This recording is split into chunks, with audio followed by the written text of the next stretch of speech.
Hello everyone, these are the graph of chemical kinetics of physical chemistry, and these are the important graphs I would like to discuss in one shot.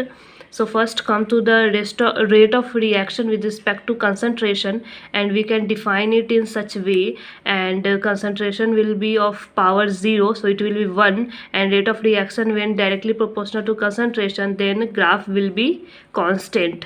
This is for zero order reaction. Now come to concentration at a time with respect to time, and here we can see its formula. Here slope is negative, so our slope will be downward, and this is the graph of such formula. Okay, now come to this graph t half for zero order.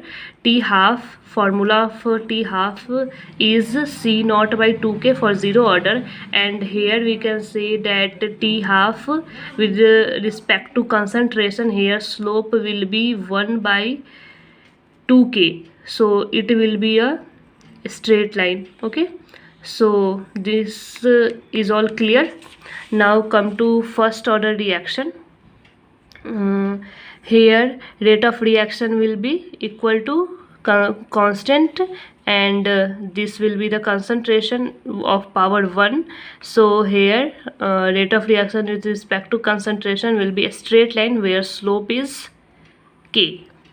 Now this is the formula of first order reaction. Here we can see that graph is negative, so this will be downward. Okay, now come to rate of reaction with respect to time. So in exponential form it will be like graph of exponent. Okay, now t half is constant, means 0.693 is the value of ln2, and this is constant, and k value will be also constant if we will find it, and the constant will be constant.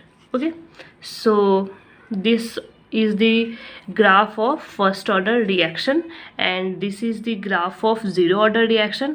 And now come to second order reaction. This is rate of reaction.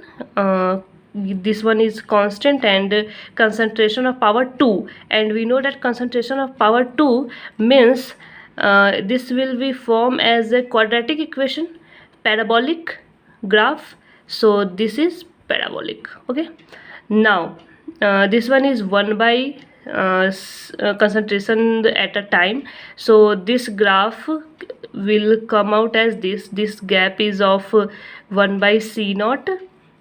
Okay, and again come to t half. Here t half with respect to c naught 1 by k, that will be like logarithmic function, so this graph is of logarithmic function.